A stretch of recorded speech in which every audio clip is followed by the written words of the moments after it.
Back here on One, New York's longest running sports call-in show, we have the co-host of Carton and Roberts alongside Evan Roberts, heard weekdays from 2 to 7 on WFAN. You can follow him on Twitter at Craig Carton Live. Craig Carton, thanks so much for joining us. How are you today? I'm doing great. Great. Good to see you guys. Glad there's going to be a future of sports broadcasters out there. If you guys can wait about 25 years to take my job, that'll be great. But good to see that you guys are rocking and rolling. Well, we appreciate you coming on. I want to get right into the Jets head coaching search. They have interviewed a wide net of candidates. Is there someone that you feel like, in looking at the scope of this job, would be a good person to take over for Gang Green? Well, if you accept for the record that the Jets will probably mess it up, no matter who they take. As a Jet fan, I don't know. I mean, it's always coordinators and, guys that are all of a sudden being well thought of. And then, of course, you're going to have guys like Doug Peterson who've been there and, done and won in other places. I like going kind of off the radar. I would prefer to hire a young, aggressive type of coach. And I don't care if he's had head coaching experience or not. It's, we make a big deal about, has he ever done it before? You either know football and you know how to coach men, or you don't. And I don't need a guy that's been there, around the block 50 times. So I don't have a name for you.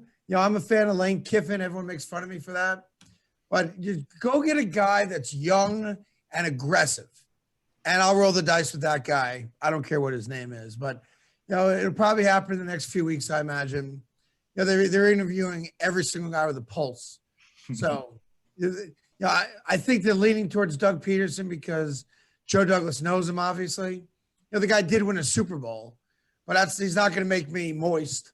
I'm not going to run out, up and down, the street. I'm not going to put on a Speedo and walk across the bridge because I got Doug Peterson. I can tell you that.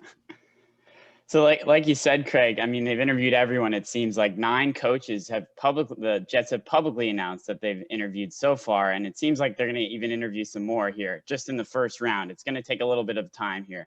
Do you think it's a good approach to kind of cast a wide net as they're looking for a new coach here? Yeah. I mean, unless they had a guy they wanted from Jump Street, there's a lot of guys out there that you don't know who they are until you interview them. The interview process is what gets guys jobs. They all know football, clearly. They've all been coordinators. So now what makes the difference? And it's the interview. And these days, because of Zoom, it's harder to impress someone during an interview. But it's going to come down to either the interview or relationships. And that's what it always comes down to. I want to ask about the Jets quarterback situation too, Sam. Darnold, potentially something else. If you're in that position, what are you doing with the number 2 overall pick? Is it Justin Fields, Zach Wilson, an offensive lineman build around Darnold? What are you doing? Well, it's not Justin Fields, I can tell you that. I would like to know what I can get for it. If you tell me I'm going to get 5 or 6 picks, I'd probably consider trading it. But Justin Fields is not the answer for me. I think he showed that again last night. I want to make the most out of the pick. And if that means getting the offensive lineman that's going to protect my quarterback, I got no problem with it. If it's getting Devontae Smith, who should be a game-breaking wide receiver, great. But I got to build now. It's time to build. We got to treat it like Bob the Builder. We got to build a team. I don't know if Sam Darnold sucks or not. He's got no one around him. So I got another year before I got to pay him. Let's build something. And once you put in the pieces that you need for any team to be successful. Like Pat Mahomes is a great quarterback. Guess what? They can run the ball. He is a game-breaking wide receiver and a good offensive line. Put Patrick Mahomes on the Jets. He's not the MVP. And I think people make that mistake a lot. They put it on one guy, and it's not a one-guy sport. It's not tennis. It's not a goalie in hockey that can carry a team throughout a playoff run. It's different, and I think you have to treat it as such. Switching over to baseball here. I mean, we're going to talk about, obviously, we've talked a lot about the Mets. Everyone has Francisco Lindor, the big move. Are there any other moves out there for them to be made? Maybe George Springer. What do you think about that? I think George Springer's overrated. Period. Stop. Guy's going to bat 260 here. And his glove's not that much better than Nimmo's. So I wouldn't go out and give George Springer $100 million, but it's also not my money. So really doesn't matter. I think the New York Mets, every year it's like, oh, this is our year, this is our year, this is our year. Oh, we just need one more arm or whatever it might be. Lindor is a game changer. He's just a flat out game changer. The minute he puts on his jersey, he's the best shortstop the Mets have ever had. So, go with that. If you want to go get me another relief pitcher, great. I don't think they're going to get Trevor Bauer. I don't think they want to spend that kind of money. And I think he's got the capability of being a train wreck here. So I think they'll add another relief pitcher. And then I think the Mets are what they are. And that should be good enough to make the postseason. And then, who the hell knows? For the Yankees, it's been a quiet offseason, and it seems to be hinging on DJ LeMahieu. What have you made from both sides and sort of the back and forth and the way that reportedly those two have handled the situation? LeMahieu wanting more money, perhaps a larger number of years, and potentially looking elsewhere and seeing what. Yeah, so you should look. It's like the Yankees said, go look. The Yankees have been very clear and honest with him. If there's a better offer out there, go get it. So why should the Yankees negotiate against themselves? And that's what people want them to do. So, for example, I said this yesterday. Let's say the Yankees offered him 4 years, $80 million. That's $20 million a year. He wants to hit $100 million. He wants a fifth year. All right, first off, is anyone out there offering him 5 years? If someone was, we'd know it because he would have signed the deal or the Yankees would have matched it and he'd be signed to the Yankees. So let's just, based on that, agree that he has not been offered a 5-year deal yet. So if the Yankees have 4 years, $80 million on the table, and no one else has offered him a fifth year or more money, why should the Yankees make him another offer? It's still business at the end of the day, right? So if he can get another offer for more money and or more years, great. The Yankees will match it or beat it. There's no doubt in my mind he's going to be a New York Yankee. And I think what he's upset about is that this current market sucks for the player. It's not like past years where he's going to get 5 offers and guys are throwing buckets of money at him. Number one, all teams lost a lot of money, including the Yankees. There's no guarantee the season starts on time this year. So it's going to be another financial bath for them.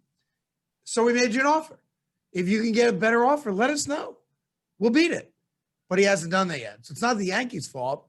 It's the fact that no other team wants to give him 5 years or more money. And when they do, he'll get signed. So if, like you said, Craig, if the Yankees do sign DJ LeMahieu, how confident are you in that team as it is very similar to last year in terms of roster construction? They'll win 95 plus games. They'll be in the playoffs and they'll do what the Yankees always do, save New York. And that's what they do. We should all wear wristbands. Thank God for the Yankees, because without the New York Yankees, New York sucks when it comes to pro sports and has for over a decade. You have one playoff game in a decade at MetLife Stadium. The New York Mets, yes, 2015 went to a World Series. What else do they have? Basketball blows.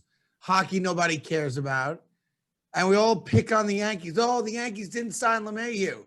If we don't have the New York Yankees, we might as well just be like, we're like Detroit or Cleveland of the East Coast. Like we overstate, oh, we're New Yorkers. We love New York. And I do. And I'm from here. And I love New York. And we are better than everybody else. But sports-wise, we suck. And we got to take ownership of sucking. Like, we suck. Fordham sucks. St. John sucks. Seton Hall sucks. Rutgers sucks. And the pro teams suck. If you guys didn't have a White Castle and the zoo, I'd never go to Fordham. And I coached the purple and white basketball game a few years ago. Wow. Is there a move, though, seriously, that you feel like the Yankees should make or need to make to improve the roster, maybe outside of LeMahieu? Because I know that there's a confidence that they will win 95 games, but it's hard to ignore that the expectation here, not having won a championship since 2009, this is a team that's ready to win right now. And for a fan base that says we got to get there at some point. Oh, no, they haven't won a championship since 2009. And we view that as they're really letting us down. They've been in the playoffs almost every year since 2009, virtually. To answer your question, listen, they got to get LeMahieu done, obviously. There are some rumors out there that maybe they would take a look at Arenado, which would be interesting. I don't think they will. And I think you re-sign Tanaka. And I think, if it ain't broke, don't fix it. And I think that's really the message to Yankee fans. It's not broke. So what are we worried about? Like, you still have the core group of guys that, wins 100 games, over 95 games virtually every year, at least since Aaron Boone's been the manager, right? So what's so broken about the New York Yankees? I don't think there anything is. Evan Roberts is here. Hi, Evan. Switching to basketball here, we've done enough talk about the Yankees, I think. Obviously, the New York Knicks opinions on that team versus the Brooklyn Nets is quite different, despite the fact that record-wise they're very similar. Well, because the Nets have more talent. I mean, as much as I'm a diehard Knicks fan, you can't dispute the fact that just on paper, guy to guy, the Brooklyn Nets are a far more talented team than the New York Knicks. Now, you can't account for heart. You can't account for hustle and defense and all that stuff. But I'd be silly if I told you that the Knicks are a better team. They're not. The Nets are a better team. Yeah, and that's basically my question. Are you concerned with the Nets because of that basic? No, I don't like the Nets, so I'm not concerned about them at all. I don't lose any sleep over the train wreck that Kyrie Irving has become, or the load management crap, or the fact that Steve Nash has already proven he's a tough time learning how to coach on the fly. But I don't spend any time worrying about the Brooklyn Nets. I don't care about the Nets. I have no interest in the Nets other than the fact that they play New York, and tomorrow they play against my Knicks, and I'll pay attention to that because I'm a Knicks fan. And you can wake me up in June, and if they figured it out and they're making a run for a championship, for sure, as a sports talk show host, we'll pay attention to that and talk about it. But outside of that, I don't care what the Nets do. They're irrelevant to me and most New Yorkers. Talking to Craig Carton here on one-on-one. So let's talk about your Knicks. They've turned some heads with a 5-6 start to the season. As amazing as that sounds, you're talking about how they've been so poor for so long. What have you liked, or what has been encouraging from Tom Thibodeau and his group, at least in the early going? Well, listen, they're not a good team, but they compete. They play defense. They're scrappy. They don't have one guy that's a go-to guy. In the 5 games they've won, it's been a different guy, that kind of has been clutch for them. So I like that. But, I do, as much as I'm enthused with their start and the fact that I like how Thibodeau coaches and they're a defensive-minded team, because that's what we love about New York basketball, I have to also temper that with the reality that, they're not going to be very good. They're not going to be a 500 team this year, and I'm okay with that. We're building. It's a building block, and I'm okay with that. So the Super Wild Card weekend last weekend in the NFL, obviously very exciting to watch. Looking forward to the NFL divisional round, what matchup would you say are you most looking forward to this coming weekend? Well, listen, you want to see the stars go against the stars, right? You want to see Breeze and Brady. I want to see what Aaron Rodgers does. I want to see Mahomes.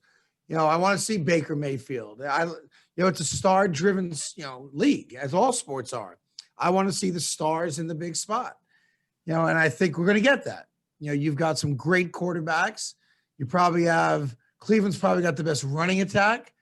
Kansas City is the most entertaining team to watch. So you hope that from this point on, the great players play great. I have no rooting interest in any team. I don't have a dog in the fight. I want great players to play great.